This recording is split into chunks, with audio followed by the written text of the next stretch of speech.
And for more on this and travel to China and everywhere else, we're joined by Jonathan Cao. He's the Managing Director of Greater China at BCD Travel. Thanks for joining us. Help us understand, so Hong Kong is a little bit different than China. Tell us what the rules are in terms of going into China in the quarantine situation.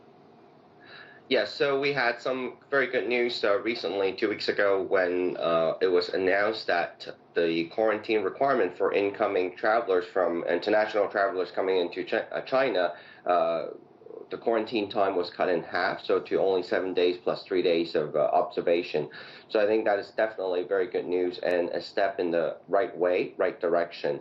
So I think in order for further flight increase, the quarantine times has to be cut because of the available facility. So with more flights, you need more facility. If the continual of requirement of 14 days, then there will be not going to be enough space for that. So I think it shows the government's determination to further opening up slowly with more flights by cutting the quarantine period in half.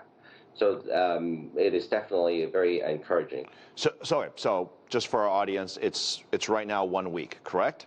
So correct. What happens if I get on a flight and I land in either Hong Kong and China and I test positive?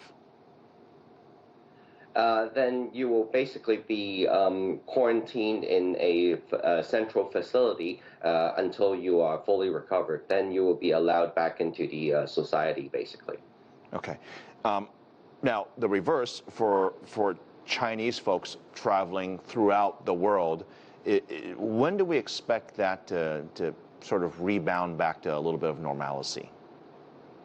I think that it is returning slowly, but with a requirement. So I think going to most countries now, there is no requirement for quarantine anymore as long as you have all the shots ready and test negative.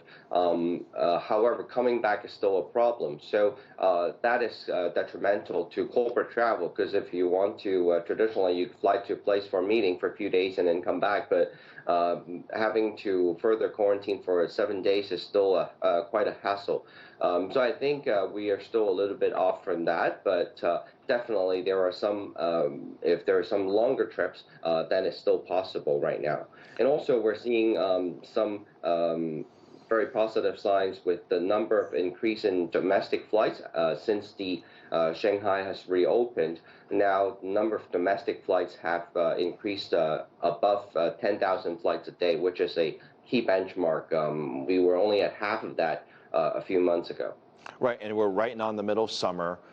There's already talk that there's other variants of Omicron that are floating around the world. I think I last checked, there were like 6 different variants.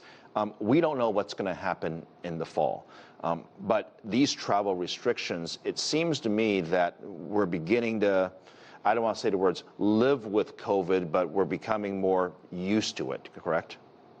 Correct. So it's the BA.5. There are some cases here as well. So I think it's certainly cause for worry, but I think we just need to continue to observe how lethal the new strain is, but looking at the situation from other markets in APAC and around the world, travel continues to happen and recover very quickly.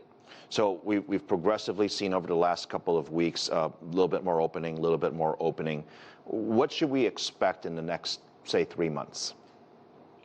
So I think in the next 3 months, domestic travel in China will continue to recover back to a normalcy. So I think probably get back up to about 75% of the 2019 pre-COVID level. For international, it will be slow. However, compared to last year or the previous year, I think there was definitely a strong improvement from there. So I think it's a slowly opening up of international travel. Well, this is obviously good news. I have a lot of friends here in the U.S.